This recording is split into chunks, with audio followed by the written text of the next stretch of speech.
Have you ever felt like you were in the right place at the right time, but for the wrong reasons? Let's dive into the incredible story of Esther, a young woman whose courage saved an entire nation. Our story begins in the mighty Persian Empire under King Ahasuerus. After his queen, Vashti, defied him, she was banished. To find a new queen, a search was launched for the most beautiful young women in the kingdom. Among them was a Jewish orphan named Hadassah, known to us as Esther.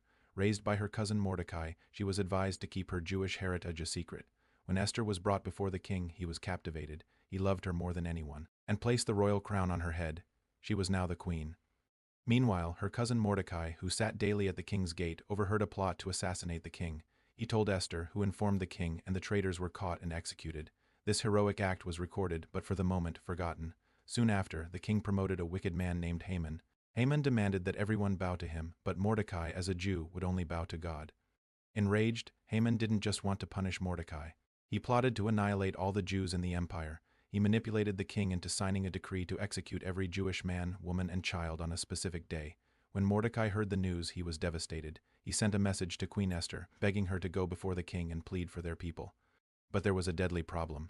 No one could approach the king uninvited. The penalty was death unless the king extended his golden scepter. Esther hadn't been summoned for a month. Mordecai sent back a powerful message. Do not think you will escape in the king's palace.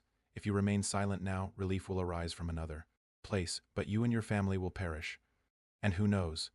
Perhaps you have come to your royal position for such a time as this. Those words changed everything. Bolstered by courage, Esther asked all the Jews in the city to fast with her for 3 days.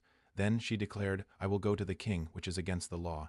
And if I perish, I perish. Dressed in her royal robes, Esther bravely approached the king.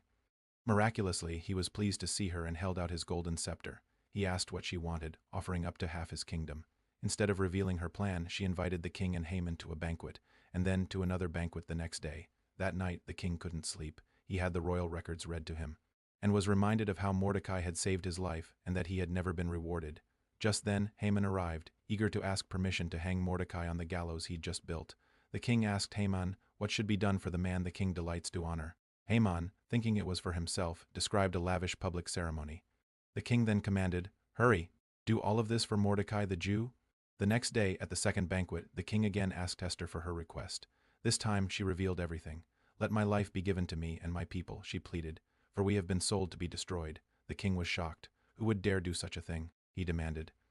Esther replied, The adversary and enemy is this wicked Haman. In a stunning turn of events, the king, filled with fury, ordered Haman to be hanged on the very gallows he had prepared for Mordecai.